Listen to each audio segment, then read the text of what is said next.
कि नामदेव जी वैष्णव भक्त से कह रहे हैं कि दगड़ाचा देव, पत्थर की मूर्ति,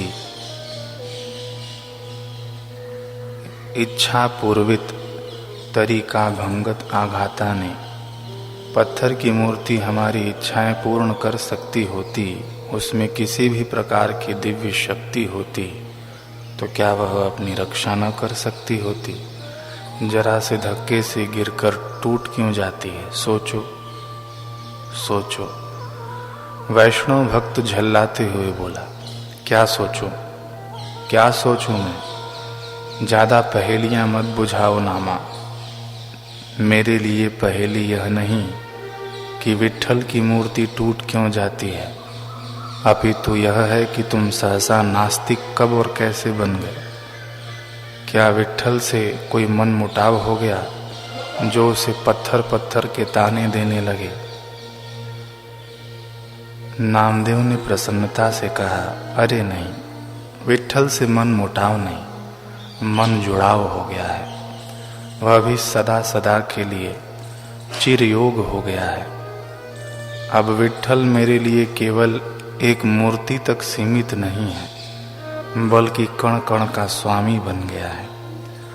दाएं विट्ठल, बाएं विट्ठल, ऊपर विट्ठल, नीचे विट्ठल, आकाशे विट्ठल, पाताले विट्ठल, धरती विट्ठल, पानी विट्ठल, ये भी विट्ठल, वो भी विट्ठल, विट्ठल बिना संसार नहीं। नामदेव ने साथ साथ खड़ताल भी उठा लिया, मधुर ताल पर गाते गए, तीर्थ विट्ठल, क्षेत्र विट्ठल, देव विट्ठल, देव पूजा विट्ठल, माता विट्ठल, पिता विट्ठल, बंधु विट्ठल, गोत्र विट्ठल, गुरु विट्ठल, खेचर माउली विट्ठल, निधान विट्ठल, निरंतर विट्ठल। समझे कुछ? सब और विट्ठल है विट्ठल। सर्वव्यापक देव, तुम्हें नमस्कार, कोटि कोटि नमस्कार। अब वैष्णव भक्त घोर दुविधा के शिकार हो गए। एक ओर विट्ठल मूर्ति का तिरस्कार, दूसरी ओर विट्ठल विट्ठल का कीर्तन अपार। एक अज्ञानी मस्तिष्क के लिए तो यह गहरी विसंगति थी,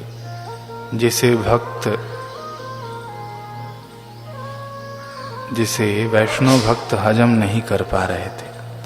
उनके चेहरे पर विरोध स्पष्ट रूप से मुखर हो आया। इसलिए नामदेव उनकी स्थिति सुलझाने के लिए रहस्य उद्घाटन करने लगे। धोंडा पाण्या बिन नाही देव कोठे, देव नाम्या हृदय दाबिला, खेचरा ने केला उपकारो। देखो भाई, मैंने तीर्थों मंदिरों में भटक भटक कर देव को खोजा, पर वहां पत्थर के सिवाय कुछ नहीं मिला। पर जब मुझे सद्गुरु विशोभा खेचर मिले, उन्होंने मुझे मेरे अंतर हृदय में ही परम तत्व का साक्षात्कार करा दिया। मेरे गुरुदेव के उपकार से मैंने घट भीतर ही विट्ठल को पा लिया। धन्य है गुरुदेव, नामा मणे मज विट्ठल सापड़ला, मनोनी कड़ी काड़ा पाड़ नाही। अब तो मैं इतना निश्चिंत हूं कि कली काल मेरा बाल भी बाका नहीं कर सकता। वैष्णव भक्त को कुछ बात समझ आई, कुछ नहीं भी आई। वह सिर खुजाता हुआ चला गया। इधर नामदेव मस्त फकीरी के आलम में गुम हो गए। कुछ समय बाद दोपहर हो गई। क्षुधा अग्नि भीषण हो उठी। भूख लगाई। नामदेव भोजन बनाने की तैयारी करने लगे। पास ही से कुछ सूखी लकड़ियां चुनी, अपने झोले से आटा निकाला, पानी लेकर उसे गूंथा, फिर लकड़ियों को प्रज्वलित कर उन पर रोटियां सेकी। करारी करारी गर्म रोटियां पककर तैयार हो गईं। एक भक्त स्वयं खाने से पहले सदा अपने प्रभु को भोग लगाया करता है, क्योंकि उसे भोजन नहीं प्रसाद खाने की आदत हुआ करती है। नामदेव को यह आदत तो थी ही।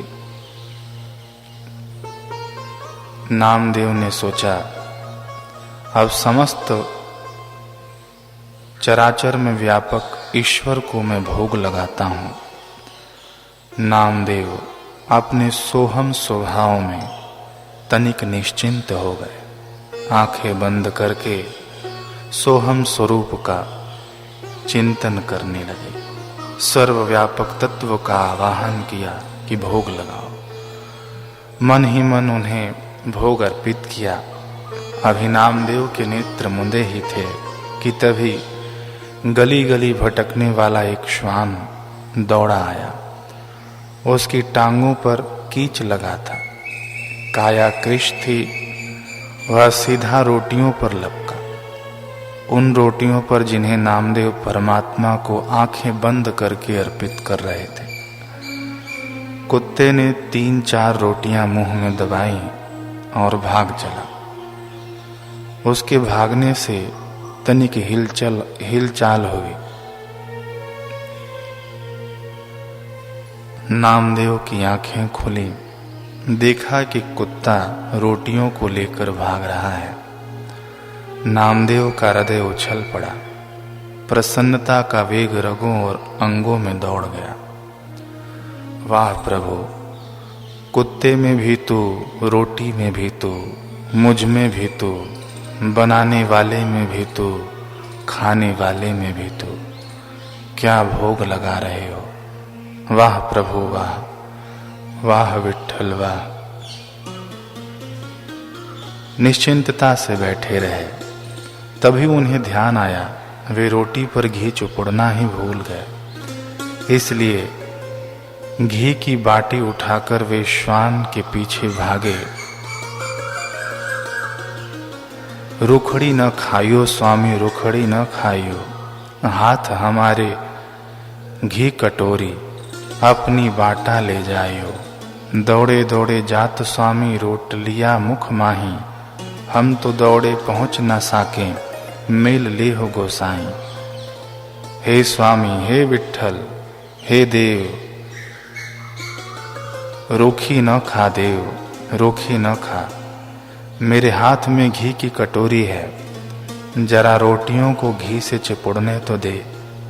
रुक रुक जा देव, रोटियां मुख में दबाए कहाँ दौड़ा जा रहा है।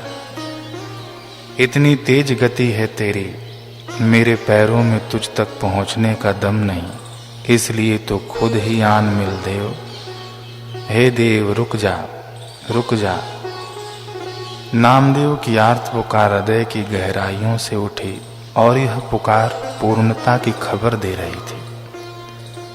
वही नामदेव जो न मलंग, न पठान और न कसाई दंपत्ति जैसे मानवीय रूपों में विठ्ठल को पहचान पाए, आज एक कीच सने कुत्ते में अपने हरि की छवि देख रहे हैं, सर्वव्यापक तत्व को निहार रहे हैं। कैसा दिव्य गुरु ज्ञान है, कैसा दिव्य नजरिया है गुरु का, जिसमें नामदेव जी ने अपना नजरिया मिला लिया।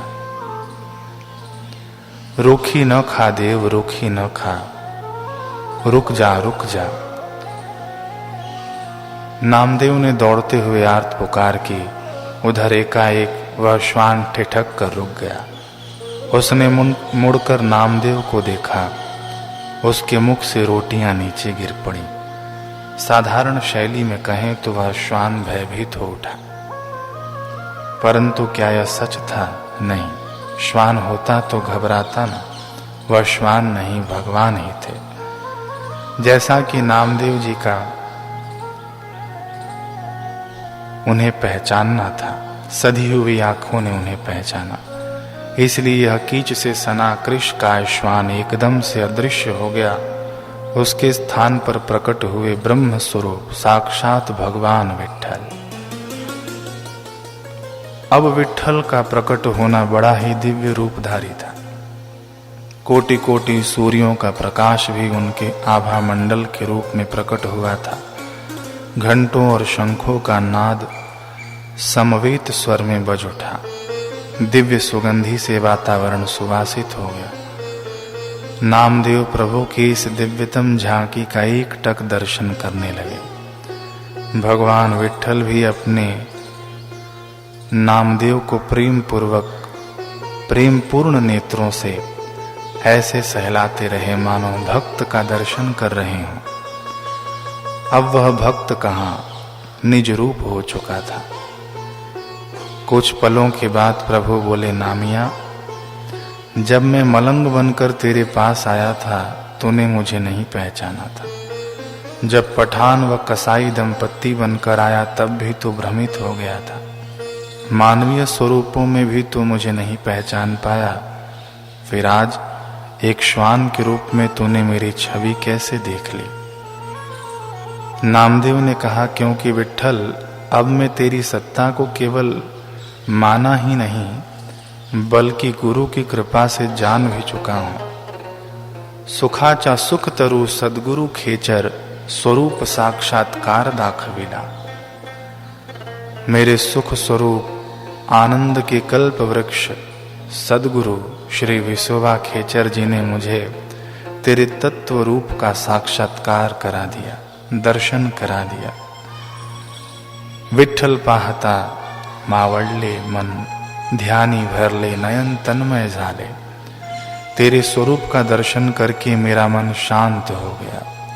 और यह तेरा स्वरूप नहीं, मेरा स्वरूप भी वही है। उसी प्रपंचकारी गति, मन की प्रपंचकारी गति ठहर गई। मेरे नयनों में तेरा ध्यान भर गया। मन तुझ में पूरी तरह तन्मय और लीन हो गया। यही कारण है विट्ठल, अब तुझे पहचानने के लिए मुझे तेरे मोर पंखी, तेरा पीतांबर जैसे चिन्ह नहीं चाहिए। गुरु विशोभा का दिया हुआ दिव्य नेत्र ही काफी है। मैं उससे तेरे तत्व को तुरंत पहचान गया, चाहे वह तत्व श्वान का रूप धारण करके ही क्यों ना आए।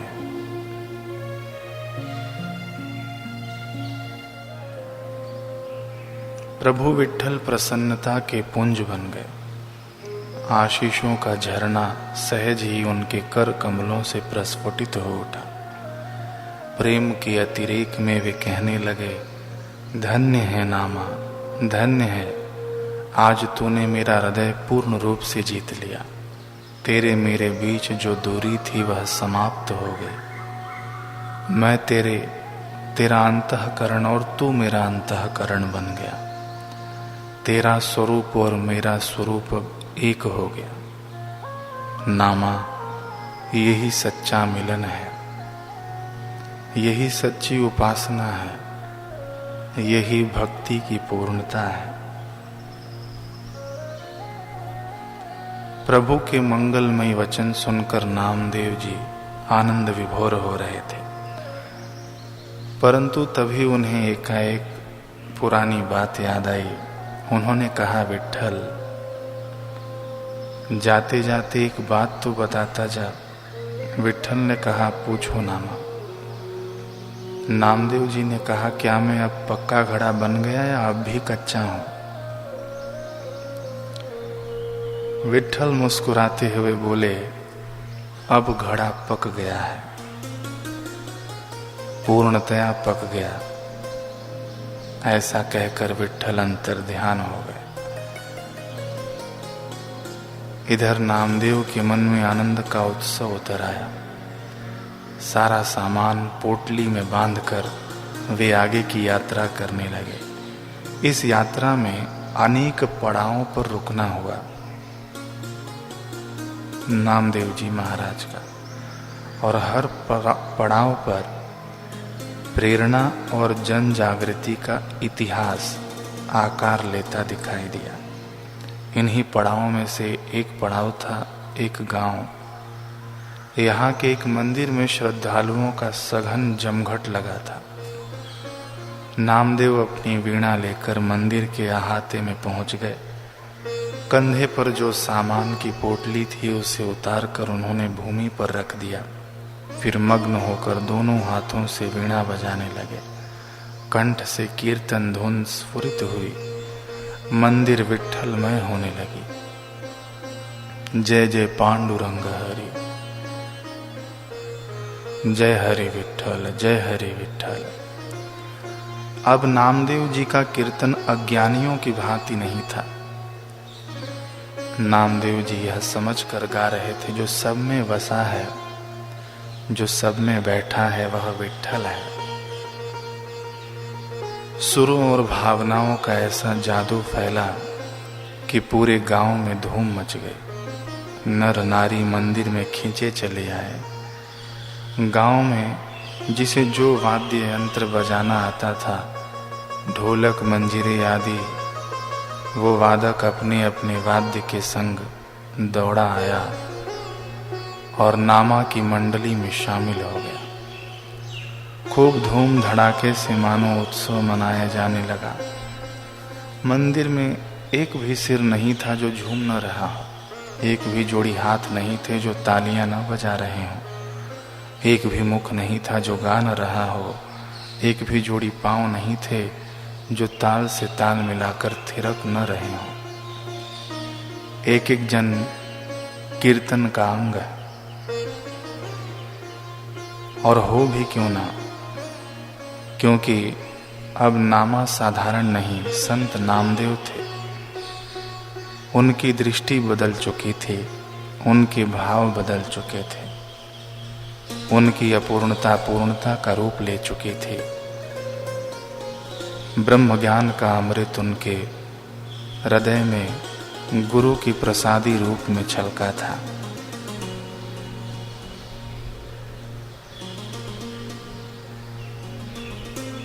परंतु एक व्यक्ति था जो दूर से कीर्तन सुन तो रहा था, परंतु झूम नहीं रहा था। उसके हाथ जुड़े हुए तो थे, परंतु तालियां बजाने के लिए नहीं। पांव ऐसे जड़ित माने काट मार गया हो। उसके बिखरे सूखे बाल मानो बालों में तेल नसीब ही न हुई हो। दाढ़ी भी ऐसी अजीब सी जैसे घास फूस हो। और सबसे बड़ी बात, उसकी आंखों में हरि कीर्तन का अलौकिक सुरूर नहीं था, बल्कि दर्द के कड़वे आंसू थे।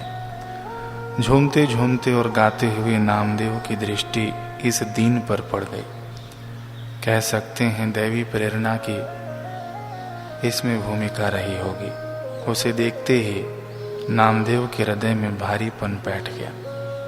विचलित सी दशा में वे उसकी ओर खींचे चले गए। मंदिर में संगत मतवाली हुई कीर्तन धुनों पर झूमती रही।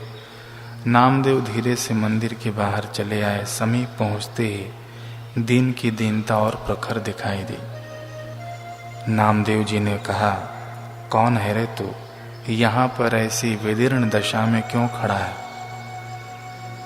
उस व्यक्ति ने रुआसे से स्वर में कहा, महाराज मुझे जोगा कहते हैं। मैं हीन जाति का एक दीन हूँ। प्रतिदिन इस मंदिर की सीढ़ियों और अहाते में झाड़ू करना मेरी चाकरी का हिस्सा है। बस यही सफाई करने में आज भी यहाँ आया था। नामदेव जी ने चिंतित स्वर में कहा, पर क्या तू प्रतिदिन हरि के द्वार पर पहुंचकर ऐसे ही रोता है, या फिर आज कुछ ऐसा विशेष घटा कि तेरी आंखों से अश्रुओं का झरना फूट पड़ा? जोगा ने कहा, महाराज सदा से मेरा एक सपना था कि मैं मंदिर में प्रवेश करूं और भगवान के दर्शन करूं, परंतु मैं जानता हूं कि मेरा स्वप्न स्वप्न ही रहेगा, क्योंकि न तो समाज में जाति प्रथा का अंत होने वाला है और न मेरा सपना पूरा होने वाला है। इसलिए न तो मैंने आज तक मंदिर में जाने की हिम्मत की और न ही ऐसी कोई प्रबल इच्छा हुई। यह सुनकर नामदेव जी का हृदय भर आया। न जाने क्यों उन्हें यह सामाजिक दंश आज बड़ी गहराई से घायल कर गया। विवेक जागृत हो गया था। उधर से जोगा ने अपनी बात पूरी की, महाराज आज आपके हरि कीर्तन ने पूरे मंदिर पर जादू कर दिया। मेरा रोम रोम झंकृत हो उठा। आपको हरि ने ऐसा मीठा कंठ, ऐसे शब्द कला दी है जो निर्जीव में भी प्राण फूंक दे। आपको सुनकर हरि की याद आ जाए। इन क्षणों में मुझे परमानंद का अनुभव हुआ। पहली बार मेरी आंखों में विरहपूर्ण आंसू आए। मेरे नयन हरि दर्शन के लिए तड़प उठे महाराज। पहली बार मुझे जाति प्रथा का यह बंधन तोड़ने का मन हुआ। अपनी दीनता और हीनता पर दर्द अनुभव हुआ। मैं मंदिर में दौड़कर प्रवेश करना चाहता था, परंतु क्या करूं, मैं मजबूर हूं। नामदेव अत्यंत द्रवित हो उठे, उनके नेत्र सजल हो गए। करुणा के आवेग में उन्होंने जोगा को कसकर अपने गले लगा लिया। जोगा ने नामदेव के कंधे का मानो अपने अश्रुओं से अभिषेक कर दिया। उसकी आह भरी धड़कनें नामदेव ने बहुत करीब से सुनी, और कौन जानता था यही धड़कनें आने वाले समय में उनके जीवन की ताल निश्चित करने वाली थी। नामदेव के गुरु श्री विसोबा खेचर जी ने उन्हें ब्रह्मज्ञान की दीक्षा देने का अधिकार भी सौंपा था।